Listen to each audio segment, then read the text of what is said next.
Hey, what's going on, guys? Let's get it. We got the off season coming up for the 15 teams that already are known that didn't make it and that are already being put out in multiple mock drafts and stuff like that. I thought it'd be really fun to take a look at least the top 10, considering my team has two of the top picks in there, that being the New York Jets. But two of my favorite sites to usually take a look at just for things in general, PFF and Bleacher Report. So I want to take a look at their two specifically and kind of compare some of the more intriguing picks there. Also, analyze a little bit what might be going on in terms of the New York Jets specific picks. But let's start off with the PFF side. So, we have number one, Jacksonville Jaguars. They go with Aiden Hutchinson. Detroit Lions at number two. They get Kayvon Thibodeau. Houston Texans get Evan Neal. First pick for the New York Jets at 4. Now, interesting selection overall. I would imagine this is specifically kind of best player available pick, depending on how you feel about the top 100, essentially, or at least the top 10 in terms of like big word talent. But cornerback Derek Stingley Jr. from LSU. Now, admittedly, I've been a huge fan of this guy since his rookie year. Phenomenal. Probably the best rookie years for, maybe a cornerback that we've seen, at least, being in a hyped up division like the SEC. But crazy enough, his sophomore year was expected to be even that much better. And the only reason it's derailed a little bit and maybe the talks about him not potentially even going higher would be due to his injury. So he caught a leg injury, tried to play through it a little bit, maybe didn't look like himself. And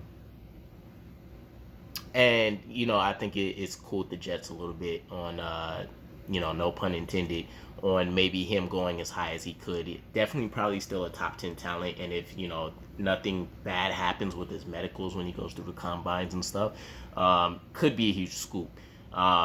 Personally, I feel like the cornerbacks that we did grab have done really, really well. And they could definitely improve a lot more heading into their sophomore years. Brandon Echols was very intriguing. Jason Pinnock was even able to double and go to safety towards the end there, but he was able to kind of jump in, have a few splash plays, especially since they were more physical athletes than maybe necessarily coming in and being impactful, solid NFL corners right away, as expected. It's a very hard transition going to cornerback from college to the big leagues, but ultimately there's another cornerback that I would much prefer to have almost at this point. It's crazy to say because you can almost check previous videos, tweets, etc. Derek Stingley's been my guy since the last draft, but I've been doing a lot more research, checking out some game tapes and things like that. There's a cornerback from Cincinnati, Ahmad Sauce Gardner, that I think could potentially be maybe a new I don't even want to put that kind of pressure out there, but essentially I think he could be maybe a new Darrelle Revis for us. Crazy stat in college anyways for him, but of all the snaps he's played, and we're talking about Gardner, by the way, never allowed a touchdown, which is super crazy. But needless to say, Derek Stingley, I think, offers the best mold that we've probably seen out of any, cornerback class in quite some time, of immediate production and crazy upside still, because he's almost essentially still even growing into his body. So we get an elite blue chip talent. It'll help us out in terms of making the harmony of kind of the defensive pressure on the line, which is essentially the most critical component of our 4-3 defense now, and having that coverage on the back end kind of marry happily. So I would still love to see this pick. I just don't think it would be the smartest thing for us maybe at number 4. Ultimately, though, there's a lot worse that we can do. I think the worry that the fans on our end would have would be just, the numerous number of names that we've tried to throw out there before to help us out. And, they've all failed. So it's quite a bit of a list. But still, I think nobody would argue that that's going to be the case if we pick him up. The worst thing that can happen is the injuries do come back to play, bite him a little bit. And maybe he's not available, which is, probably the true talent that any player can have coming in. But needless to say, I'd be very excited with the pick. The New York Giants at number 5, they end up going with Charles Cross, tackle from Mississippi State. Carolina Panthers, they have a very intriguing pick. First quarterback coming off the board, Sam Howell from North Carolina. So in this case, this might be the best case scenario for them. Sam Howell was at one point considered the de facto quarterback one for this draft class, even though from the beginning it still wasn't touted to be, top notch. What this does, though, is Sam Howell's going to walk into an environment where they can maybe let Sam Darnold, Cam Newton play out, even though I've heard Cam Newton wants to go to a contender. They can let Sam Darnold take a lot of the heat in the beginning unless he just transforms a bit.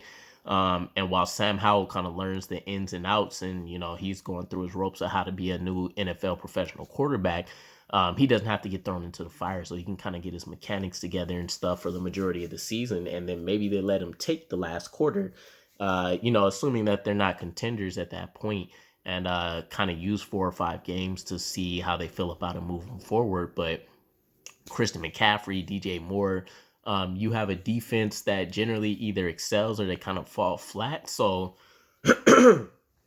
it's definitely more so of kind of a either feast or famine situation, I think, that he would walk into. But there's a lot of pieces around him, assuming they get that offensive line together, that can help him excel immediately if he did have to go in. New York Giants at number 7, though. They go with edge George Karlaftis from Purdue. The Atlanta Falcons get safety Kyle Hamilton from Notre Dame. Freak athlete, 6'4", 220 pounds. I think he could definitely be an X factor. You're talking about playing him at both safety positions and excelling. And you can even throw him in there at linebacker if you want to get him even closer to the line, or kind of do some sneaky things in terms of blitzes, etc. with them. So it's not that many 6'4", 220-pound humans walking around that can excel at a high level at those 3 various positions, which are all extremely different from what they're being asked to do.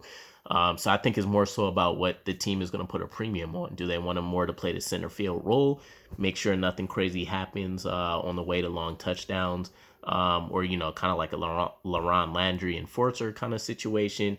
Do they want to put him at strong safety where he's able to work a little bit more in that back 7, but still be a little bit closer to the line of scrimmage? Or, again, do you want to put him at linebacker, kind of create a specialized role for him in terms of blitzes, utilizing his coverage abilities at the second level, maybe a little bit more so than anything else? So it'd be a crazy pickup for them. Definitely could be a transformational piece. Regardless of what anybody said, Jamal Adams was definitely that for the New York Jets for his time there. And, maybe this could be the next version of, like a Derwin James.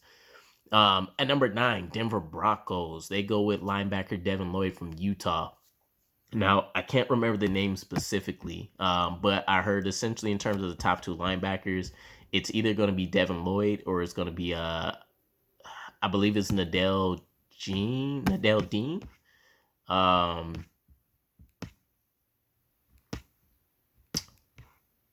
I think that's it. It'll come back to me if I end up Nakobe Dean. That's what it is. Nakobe Dean from Georgia.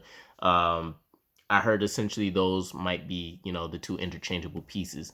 Admittedly, I'm not looking at linebackers a whole lot right now, so I don't know a whole lot beyond that. He's an excellent run defender, and he's been able to do some things in coverage and blitzing. So kind of like your all-around do-it-all kind of back. Linebacker, but there might not be a specialized role there. So I'm assuming there's probably more tangibles that stand out rather than just run defense, considering he's being chosen as a top 10 linebacker. And especially because the defensive talent is so good in this particular draft at the top. So I have to imagine that he's still going to be somebody that can probably come in and be a game changer right away, especially in that Denver Broncos defense where they've had a premium on linebackers before. Rebuilding that and stocking that back up so they can figure out how they're going to piece together that offensive side and try to get them back on track, maybe to some championships, is going to be key. But I think it'll start with the defense for them. Now, the final pick for PFF for the Jets, this is going to be number 10, which is about as far as I want to go here. This is going to be offensive tackle Ekwanu from North Carolina State. Now, admittedly, I'm not really looking at tackles. I think offensively, the situation will come into play as normal once free agency kind of wraps up, although you tend to see some teams that maybe do a 180 still, or they kind of double down and do different things. So we still don't know. What we do know is Joe Douglas puts a premium on trench talent, offensive and defensive lines. What I don't know is necessarily what Ikea offers as a premium talent for himself. So in this case, we had Evan Neal already off the board. So this is essentially what we're saying is the second best tackle in the draft per PFF, which is very heavy on like metrics and kind of looking at data as opposed to, I don't want to say game film and things, but they have their formulas and analysis for how they're putting together their rankings. So I do know he offers a bit of versatility. He can be a guard or a tackle. Now, guard can fit in pretty much excellently. If you feel like Mekhi Becton's injury and conditioning concerns aren't going to be a problem, and he'll come back and dominate like he did his rookie year, and not some of the struggles we've heard about his sophomore year, which could have been due to the weight, the conditioning, and then, of course, the new scheme and the different things we're asking him to do, then we have the left tackle position locked down. Elijah Vera Tucker has done very well for himself, especially in his rookie season. We expect him to still continue to progress. So you have a very solid duo right there at left tackle and guard. Centers up in the air. Right guard could be where we see Ekwanu at, or depending on what happens with right tackle, wouldn't necessarily be the best situation. It kind of be more of playing it safe. But you either essentially have a starting tackle if you feel like George Fant can't outperform him. Or if we don't re-sign Morgan Moses, you have a high-level backup tackle that can kind of switch between both sides. So this would be more so about availability and versatility rather than maybe so immediate production and knowing exactly where we're going to slot him in and see him start at. But, personally, again, I think the way that we might need to go would be to trade back from the fourth, see if maybe we can get to that 7-8 range. And personally, again, I would love to see Ahmad Sauce Gardner in a New York Jets uniform. But aside from that, it'll offer us a little bit more versatility in the later rounds of the draft, depending on what we recoup. So we double back down. Instead of Ikea, maybe we get a Tyler Lindenbaum, and then we, get us a Drake London maybe. Or maybe we get us a George Karlaftis or something like that, depending on if he falls down far enough. But needless to say, very interesting selections on the PFF side with what they have us doing. So we pick up a cornerback, and then we pick up a tackle, essentially trying to make sure we still produce viable talent on both sides of the spectrum rather than going extremely heavy on one end and, maybe balancing out with free agency. So I can't be too mad at what kind of the grand idea there may be for them. Definitely looking forward to diving a little bit more into some of these scouting reports and game film, because I do think it will be a little bit more important to get a better idea, at least as, maybe the top 5 premium positions for us. But if we flip over and we take a look at Bleacher Report's mock draft, so we have at the top Jacksonville Jaguars going with Evan Neal from Alabama, tackle. Detroit Lions get edge Kayvon Thibodeau from Oregon. Houston Texans get edge Aiden Hutchinson from Michigan. So in this case, the key is what the Jaguars end up doing at the beginning. So PFF had them going with the defensive side of things. Bleacher Report has them going with building up the offense around Trevor Lawrence a little bit more, which slides down Thibodeau, slides down Hutchinson, and maybe some other crazy things happen. But at number 4, we get to the New York Jets. And in this case, we've heard it over and over. Fans like myself that have been around maybe slightly, 5 to 10 years or so-ish before like the 2010, 2011 seasons, where we've had our biggest taste of success in recent memory. We go to the defensive side. Edge George Karlaftis from Purdue. So I've heard this name come up. I don't want to say he's been a dark horse candidate, but everything's been Kayvon Thibodeau and Aiden Hutchinson. George Karlaftis has consistently, when I've gone back and tried to review and, research some things, been the number 3 at the edge position. But depending on what happens with the combine, re-reviewing tapes, we know how the flow of information tends to go. Maybe he can beat one of them out, but it's not such a huge drop as I think some of us may believe. So for one, when we take a look at the scheme, us running a 4-3, the defensive line is going to be the key, which is why I was kind of mentioning maybe straying away from, having a cornerback at number 4 when we need to make sure our talent on the defensive line is, as best as we can get it. We do have Carl Lawson who will return. We don't know what that'll look like, seeing as he's coming back from an ACL, and I believe this is the second time, at least on the same leg, let alone him having one or at least another crucial injury on the other one. But we have him that hopefully bounces back, improves us right, and signing a massive contract. We have John Franklin Myers, who just got his extension, and he performs well on the outside and inside, but he's definitely done tangibly better playing on an inside role, where he can kind of beat out some centers and guards based on kind of his physical traits and skill sets. We have Quentin Williams, who's essentially the all-star in the defensive line right now. And then in the fourth side, that's where things get a little bit tricky. We have a number of restricted and unrestricted free agents we need to bring back. Aside from that, though, Bryce Huff was looked at as maybe the dark horse candidate that can come back in there and, lift up the defensive line. Injuries, not consistent enough play kind of derailed those hopes a bit. But with Carl Lawson being on one edge and being a little bit more of maybe a finesse player than a power, we can slide George Karlaftis on the other side. And this allows us to have kind of that harmonious balance of, maybe if we can't win with the speed this day, we can win with the power, and they kind of will feed off each other. As we get a push on one side, Carl Lawson can bend the corner to a certain extent that maybe Karlaftis can't, and vice versa. And then we have that push in the middle. So it would just kind of be the perfect balance of all worlds. So I'm all for it. From everything I've read so far and kind of took a look at, George Karlaftis kind of essentially seems like the blue collar worker. He just puts his head down and gets after it. I'm thinking maybe like I don't want to say a poor man's Khalil Mack, but maybe, a lesser version of that coming out right away would be excellent. But I think the more reasonable comparison will maybe be like a Max Crosby, which I think we would be super excited to get. Moving into the 5th pick, interstate rivals, New York Giants. They go with offensive lineman Ekwanu from North Carolina State. So they're going on the offensive side and trying to maybe rebuild the offense for whoever the new, for one, GM maybe, since Gettleman retired.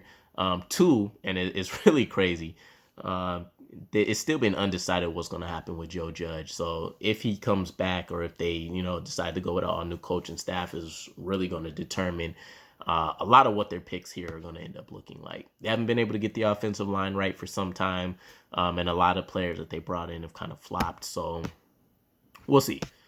Carolina Panthers at number 6. They go with offensive tackle Charles Cross from Mississippi State.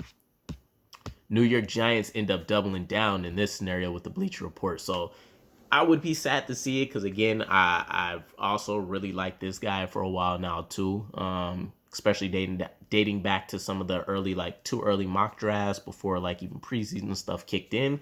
Tyler Lindenbaum from Iowa. For one, Iowa's starting to become kind of like the offensive line factory for the NFL. But the kid has just seemed like he's done extremely, extremely well. So the only knock, I think, from the old school mindset and perspective is I think he's just under 300 pounds or so. So he's not like this huge hulking, center per se, in terms of size and weight. But he's going to essentially bring it everywhere else. So at least from what I've read, reviewed, etc. again, it kind of reminds me of the things that we heard about Carl Lawson and even some of the comments Salah's made, but in reverse for the offensive line and for Tyler Lindenbaum. So I would be extremely happy to see that. We would literally have locked down 3 out of the 5 positions, depending on how you feel about Morgan Moses with him. So, the Giants can do a whole lot worse than rebuilding this offensive line from scratch and getting this kid to kind of man the middle for him. Moving forward, The Atlanta Falcons. I think this is an extremely underrated pick if this happens. Wide receiver Drake London from USC. Now, the kid's 6'5", and I think like 215, 215 pounds, something like that. But I think it was only in like 7 games. He had just over 1,000 yards, and his season got shorted due to injury. So it could have been 5 games. Either way, I think he only had somewhere between like 35 and 50 receptions. So, if you project that over the full amount of games he could have played, um, the numbers could have been ridiculous. Probably would have been an automatic Heisman finalist, and probably would have won the award over Alabama's quarterback. But ultimately, he's going to an offense that's ridiculous. If Calvin Ridley comes back from the mental issues, and he turns out to be okay, they just got Kyle Pitts, and then you have, I believe his name is Russell Gage, who's kind of balled out a little bit. Atlanta really only has to worry about making sure they get their running game back on track and keeping up the offensive line talent. But he's walking into a situation where he doesn't even have to immediately be the Julio Jones replacement guy. He can come in and just knock the tops off of them because they can't really afford to double team any one person all game, unless the defense is just really going to be committed to that. But if you take him away, Kyle Pitts, we've seen how he can run rampant once they made him the focal point. And then we've seen how Russell Gage has done things. And Calvin Ridley just has the season after season experience and production there to know that he's going to be a threat they have to account for. So it's really just going to be a ridiculous passing day anytime they step on the field. And to think that he can still lead the way for that charge, ridiculous. The next interesting pick, Bleacher Report actually had a number of these since we've talked a little bit more about it. Denver Broncos go with Cincinnati quarterback Desmond Ridder. So if they decide to hit the reset for the umpteenth time at the quarterback position, Drew Lock couldn't get it. Teddy Bridgewater just didn't seem to mesh well with what they wanted to do offensively, or at least they didn't commit to it. We're talking about the most athletic quarterback maybe that they've had in some time. Of course, prior to Peyton Manning as well, but maybe they can build a running game around this. They have Melvin Gordon, Javonte Williams, Desmond Ridder can also add to that, but it just adds in a few more layers of things that maybe they couldn't do. You don't really want to option with a Teddy Bridgewater with his injury history. Drew Lock, you can maybe get away with it for, but when you obviously have somebody that's a little bit more of an athlete at the quarterback position, it's going to open things up for you. But he also led his team. I believe it's the first non-SEC conference team, or non-huge Power 5 team, things like that, to make it in quite some time. And I've heard Cincinnati's had a very good team for a number of years. It was either just the previous season or the season before that, where they really probably should have been in there as a number 4 again or higher. And unfortunately, the way things played out, that didn't happen. But he's led the way for his team to have a phenomenal season. And this is the same season we have Ahmad Sauce Gardner on.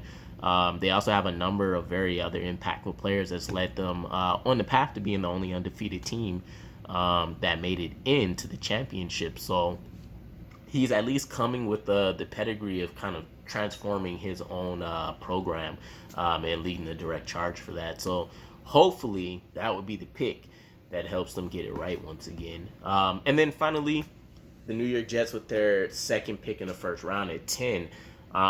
Bleacher Report has us going with Kyle Hamilton. So, again, I do think he's a game changer. I do get a bit concerned just because of how we've seen that Joe Douglas may value the safety position. Generally, you can probably only expect that we'd have him for maybe that 4 or 5 year period. But there's really nothing that he can't do that he would be asked for other than something crazy like maybe playing the defensive line. But in terms of just having that hybrid linebacker role and, again, covering the center in terms of free safety or being a strong safety, you're looking at, somebody that's immediately going to step in and change the course of your defense, things that you can do with them and what you're asking. And we've had very good success with that. Marcus May, for the most part, has performed very well during his tenure. But when we're talking about it more so the strong safety position with Jamal Adams, even more so like Elijah Riley coming in now, we'll kind of see how Robert Saleh handles that position. But we've had a lot of success with safeties more so in recent memory, which would lend itself here to some pretty spectacular things if this does end up being the pick. But also us getting him at number 10 seems like a huge steal.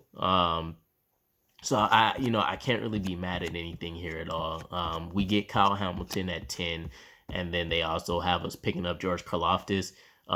Two hopefully very critical players that help us transform what that defense looks like, solidify the defensive line at the same time as putting in an immediate impact player in the back seven for us. So needless to say, let me know what you guys think about all of the picks here. Who do you guys think stand out in the top 10? Was the most interesting picks, or do you think that, especially considering the New York Jets, did we completely get it wrong? Or were there better selections that could have happened here? But looking forward to bringing more content and all the support you guys have been giving as always. And I'll catch up with you again. Peace.